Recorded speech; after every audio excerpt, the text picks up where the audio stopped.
Welcome to How You Livin', a transformative podcast featuring best-selling author, inspirational speaker, and minister, Dr. Rick Rigsby. And now, Dr. Rick.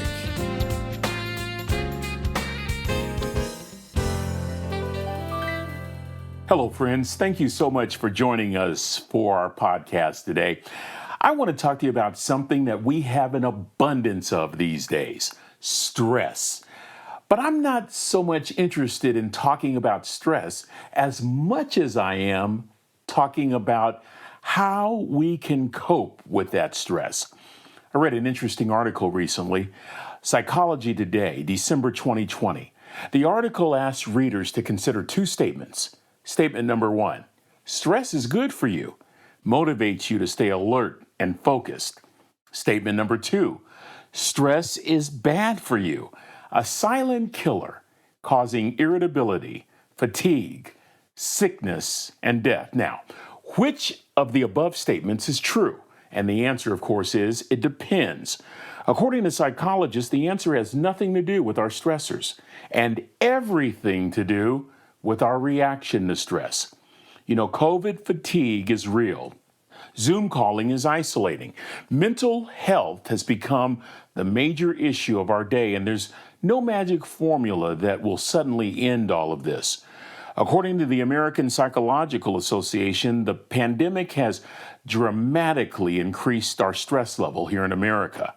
I would imagine that would be true for many parts of the world. It has also drastically affected our mental and physical health, and people are struggling to cope. Weight gain is on the rise. We're drinking more. We're sleeping too much, or we're sleeping too little. We feel overwhelmed with all the demands, and we can experience long-term effects when it comes to functioning mentally as well as physically, our overall well-being, in fact, our overall lives. In March of 2021, a researcher at Brigham and Women's Hospital in Boston noted that a third of American adults report symptoms of anxiety and depression. As a matter of fact, the study goes on to report that 12% of Americans have seriously considered suicide in just the past 30 days. What's stressing you out, friends? I want you to see how many of these items you check. Under lots of pressure, facing big changes, worrying about something, little control over the outcome of the situation, having responsibilities that are overwhelming, times of uncertainty. If you're like me, you've probably checked every single item. Like many of you, I've been stressed lately, some days even overwhelmed. Hey, Rick, aren't you that guy whose dad has all that wisdom? Yeah, that's me. Rick, aren't you an ordained minister, a pastor? Yeah, but friends, I'm also human. You see, there's a reason Jesus went to the Garden of Gethsemane the night before he was crucified. Recently, I found myself thumbing through countless articles, attempting to seek relief from dealing with all this overwhelming stress. And then it hit me. The problem isn't stress. The problem is my inability to cope. During a restless night, I had this thought. Why not talk to people who've learned how to cope with stress? Older folks. My in-laws immediately came to mind. My wife's parents. We refer to them as Grandma and Grandpa. Grandpa was born in 1929, and although he's 92 years old, he can outwork just about anybody in the family. Grandma is a little younger. We don't need to discuss her age. But the reason why they came to mind is because they have survived. They've survived wars, segregation, racism, epidemics. They've survived natural disasters, storms of every kind, illness, disease, and like you, they've lost their fair share of relatives and friends. Grandma and Grandpa have survived World War II, the Korean War in the 50s, the Vietnam War in the 60s, power shortages and gas rationing in the 70s, the real estate crash of the 80s, and the dot-com crash in 2000. In fact, Grandpa was a child during the Great Depression. As a matter of fact, during those years, he watched his family survive one of the worst economic times in history. Grandma and Grandpa have even survived the technological revolution with a little bit of assistance from children and grandchildren. Now, why am I focusing on Grandma and Grandpa? Simple. They're a reflection of the greatest generation, a generation that made a choice to not just survive, but to commit for the long haul, to not get too high or to not get too low, to flow every single day, regardless of the obstacles, regardless of the circumstances, regardless of the situation. These folks collectively made a choice to choose calm over stress. This was the generation that went to war, that returned home and had babies in record numbers, reared their families. They were loyal to companies. They committed to patriotism and participated in civic responsibilities. This was the generation that helped rebuild America. There wasn't much time for yoga classes, and there wasn't much money for weekend getaways. With babies crying and bills to pay, there was not much me time for this generation. And guess what? They learned how to cope. They learned how to cope.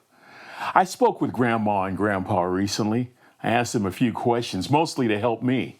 But hopefully some of their responses will help and encourage you as well. Here was the first question I asked.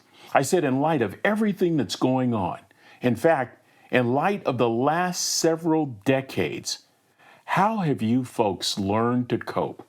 Grandma said it best. She said, you have to take it as it comes. She said, I thank the Lord as my feet hit the floor every single day.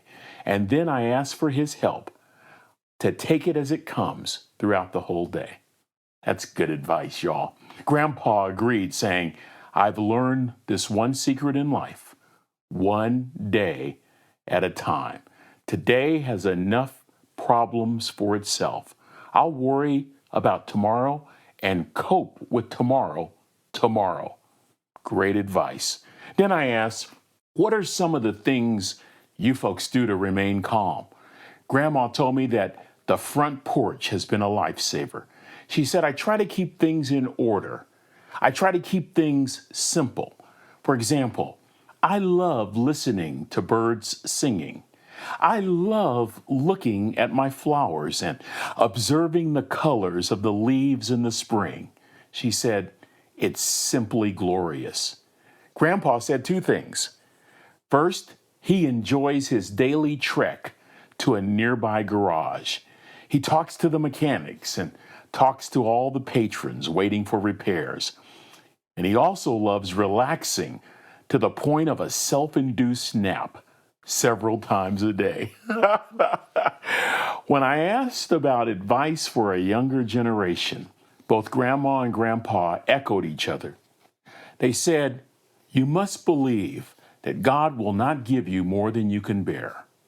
Slow down, breathe, be grateful, and realize the beauty that's right in front of you. At this point, my wife entered our conversation. She reminded me that her mother and father had spent a visit with us in Dallas years ago. Grandma and Grandma had come out following a series of surgeries I had to replace a hip. As a result, I had an infection, a life-threatening infection, and it required several more surgeries. This was a very challenging time for our family, especially for my wife, who was most grateful for her parents, and especially grateful for her parents helping with the children. During our recent conversation, my wife said, you know, Mom, I remember at that time that you told me that I would have a rough road ahead, and then you gave me an artificial plant, an African violet. You said to me, dear, put this African violet on your nightstand so that every morning when you open your eyes, the first thing you'll see is something beautiful.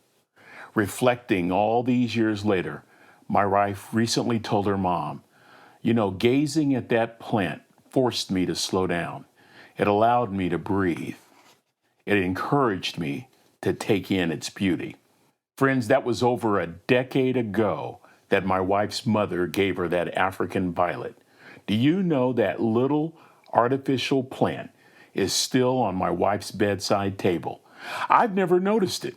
In fact, I don't even know what an African violet looks like. But I can promise you this, the next time I'm out, I'm buying one and placing it on my bedside table. Here's the big lesson from Grandma and Grandpa. Calm has nothing to do with situation. Calm has nothing to do with situation.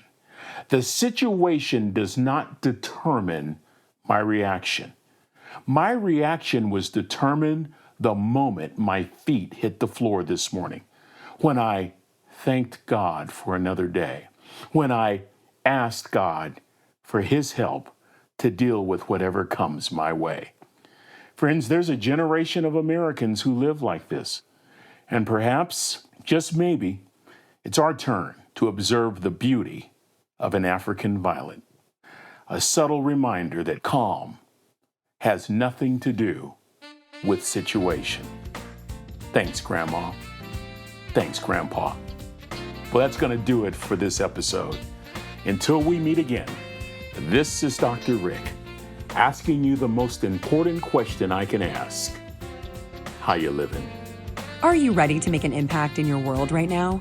Do you want to stop existing and start living your best life right now? Dr. Rick wants to give you the first chapter of his best-selling book, Lessons from a Third Grade Dropout, absolutely free. Just go to www.rickrigsby.com/free gift to get the print or audiobook right now. This is thepodcastfactory.com.